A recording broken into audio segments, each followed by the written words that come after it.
명품 손목시계의 대명사로 불리는 시계 브랜드가 있습니다. 바로 롤렉스입니다.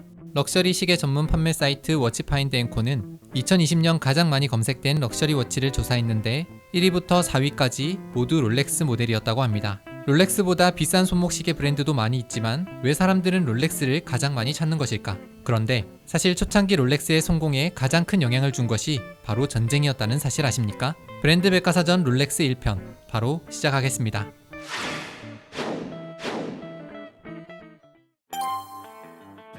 (1881년 3월 22일) 독일 쿨른바흐에 살던 요한 다니엘 페르디난드 빌스도르프와 안나 마이젤 사이에서 한 사내 아이가 태어납니다. 이 아이의 이름은 한스 빌스도르프, 훗날 세계적인 명품 시계 브랜드 롤렉스를 설립한 인물입니다.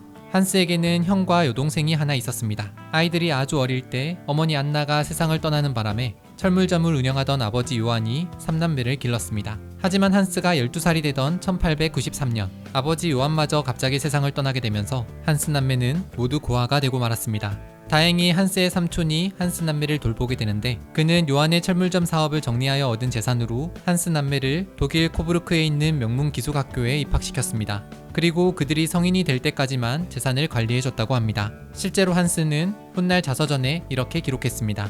우리 삼촌들은 우리 운명에 무관심하지 않았습니다. 그들은 제가 아주 어린 나이부터 자립할 수 있도록 도움을 줬는데 그때부터 제 소유물을 돌보는 습관을 길렀습니다.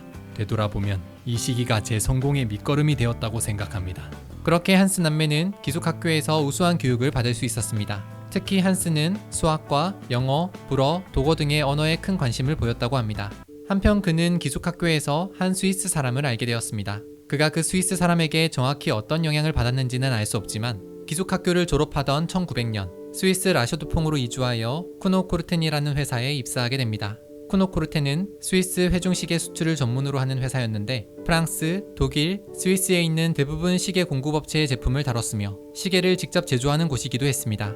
영어뿐 아니라 불어와 독어까지 모두 가능했던 한스는 이곳에서 외국어 특파원 업무를 담당했습니다. 해외에 있는 시계 공급업체들과 비즈니스 서신을 주고받으면서 그는 국제전략 마케팅 영역을 이해할 수 있었습니다. 한스에게 주어진 또 다른 업무가 있었으니 바로 매일 수백 개의 시계를 감아보고 정확성을 모니터하는 일이었습니다. 회중 시계를 보고 또 보고 뚫어지게 관찰하다 보니 어느새 그는 전 세계에서 만들어지는 다양한 형태의 시계가 어떻게 생산되고 작동하는지에 대해서 잘 알게 되었다고 합니다. 그러던 1903년 한스는 영국 런던에 있는 한 시계 회사로 이직하게 되었습니다. 그는 시계에 대해서 알면 알수록 직접 완벽한 시계를 만들겠다는 결심을 하게 되었고 시계 전반에 대해 열심히 연구해 나갔습니다. 1905년 24살이 된 한스는 결심을 실행으로 옮기기 시작합니다. 많지는 않지만 그동안 모은 재산을 투자하여 시계 케이스 제작자인 알프레드 데이비스와 함께 시계 회사를 설립한 것입니다. 참고로 데이비스는 훗날 자신의 여동생과 결혼하여 매부가 됩니다. 어쨌든 한스와 데이비스가 영국 런던 해튼 가든스 83번지에 세운 회사가 바로 롤렉스의 전신인 빌스도르프 앤 데이비스입니다. 한스는 먼저 스위스 비엔에 본사를 둔 명품 시계 브랜드 에글러의 시계를 수입하여 영국에서 판매를 시작했습니다. 에글러는 시계장인 장 에글러가 1878년에 설립한 시계 제조 회사인데 1902년에 아주 우수한 성능의 레버 이스케이프먼트, 그러니까 시계의 리듬을 정확하게 유지하는 기능을 하는 장치를 개발한 곳이었습니다. 한스가 에글러의 시계를 수입한 이유가 또 하나 있었으니 에글러가 손목 시계를 생산하던 곳이었기 때문입니다. 당시만 해도 회중 시계가 유행하던 시기였으며 손목 시계와 펜던트 시계는 여성들 일부만 착용했었다고 합니다. 하지만 한스는 손목 시계가 가진 무한한 가능성을 믿고 자신이 구상한 손목 시계 디자인에 에글러에서 제조한 정밀한 무브먼트를 장착하여 시계를 만들기 시작했습니다. 무브먼트란 시계의 기계 부분을 가리키는 것으로 태엽을 중심으로 하는 동력기구, 핸즈나 디스크를 움직이는 톱니바퀴가 늘어선 윤열기구, 밸런스 휠과 이스케이프먼트 휠, 앵커로 구성된 조속 탈진기구, 이렇게 세 기구로 구성됩니다. 무브먼트가 얼마나 정밀하냐에 따라 시간의 정확도가 높아졌습니다. 한스는 빌스도르프 앤 데이비스에서 제조한 시계를 브랜드화하기 위해 새로운 이름을 고민하게 됩니다. 그는 어떤 언어로도 발음할 수 있는 짧은 이름이면서 시계에 새겼을 때 잘 어울리고 대문자로 대칭인 이름을 원했습니다. 그래서 한스는 가능한 모든 알파벳 문자를 조합했었다고 합니다. 하지만 이렇다 할 단어를 찾지 못했습니다. 그러던 어느 날 한스는 영국 런던에서 말이 끄는 옴니버스의 상부 가판에 앉아 타고 가던 중 램프의 지니가 자신에게 이렇게 속삭였다고 합니다. 롤렉스. 그렇게 1908년 빌스도르프 앤 데이비스의 시계 브랜드 롤렉스가 공식적으로 등록됩니다. 그런데 한스가 손목시계를 알리기 위해 노력했음에도 불구하고 사람들은 손목시계가 너무 작고 깨지기 쉬우며 남자답지 않고 부정확하며 먼지와 습기에 민감하다고 생각하여 좀처럼 손목시계를 찾지 않았습니다. 하지만 한스는 시계의 정밀도를 높이기 위해 열심히 연구했다고 합니다. 그 결과 1910년 한스는 스위스 비엔에 있는 공식 시계 등급센터에서 세계 최초로 손목시계에 대한 크로노미터 정밀도 인증서를 받게 됩니다. 참고로 크로노미터는 선박의 진동 및 온도 변화에 영향을 받지 않는 정밀 휴대용 태엽시계를 의미합니다. 이후 1914년 7월 14일 롤렉스 손목시계가 시계의 정확성을 인증하는 기관인 Q 천문대로부터 A등급을 받은 세계 최초의 손목시계가 되면서 롤렉스는 정확도 높은 시계라는 인지도를 얻기 시작했습니다. 이 시기 한스는 이런 얘기를 했다고 합니다. 저는 조만간 회중시계가 완전히 사라지고 손목시계가 그것을 대체할 것이라고 생각합니다. 저는 이 생각이 착각이 아니라 옳았다는 것을 증명해낼 것입니다. 1914년 7월 28일 사라예보 사건을 계기로 제1차 세계대전이 일어나게 됩니다. 그리고 이 무렵 한스는 회사 이름을 빌스도르프 앤 데이비스에서 또 롤렉스 와치 컴퍼니로 변경하게 됩니다. 자신의 이름 빌스도르프는 독일인의 이름이었는데 독일이 제1차 세계대전을 일으키면서 독일인에 대한 혐오가 심해졌기 때문입니다. 그러던 1915년 영국은 관세를 33%로 높여버렸습니다. 그러자 한스는 높은 세금 문제를 해결하기 위해 결국 롤렉스의 국제본부를 스위스 비엔으로 이전하게 됩니다. 한편 제1차 세계대전에서 시계는 아주 중요한 아이템이었습니다. 제1차 세계대전의 중요한 특징 중 하나인 참호전은 포병의 발포와 보병의 진군 사이의 타이밍이 중요했습니다. 그래서 부대를 이동시키거나 발포를 하는 시점을 지휘하는 데 있어서 정확한 시간이 그 무엇보다 가장 중요했던 겁니다. 하지만 당시까지도 손목시계는 여전히 여성들이 주로 이용하고 있었기 때문에 대다수의 군인들은 회중시계로 시간을 확인해야 했습니다. 문제는 회중시계를 확인하기 위해서 코트 단추를 풀거나 장갑을 벗거나 심지어 소총을 내려놓아야 하는 번거로움이 있었습니다. 그런데 손목시계를 사용했더니 이러한 번거로움 없이 소총 조준 상태에서 그저 손목만 180도 돌림으로써 시간을 확인할 수 있었던 겁니다. 지상군뿐 아니라 비행기를 조종하는 공군에게도 회중시계보다 손목시계가 훨씬 편하다는 게 증명되면서 1917년 영국은 군인들에게 손목시계를 보급하기 시작했습니다. 시간의 정확성과 손목시계라는 두 가지 토끼를 모두 잡은 롤렉스는 제1차 세계대전을 계기로 급성장하게 됩니다. 그러던 1919년 한스는 롤렉스의 본사를 시계의 성지인 스위스 제네바로 이전했고 회사 이름을 몬테레스 롤렉스 SA로 변경했습니다.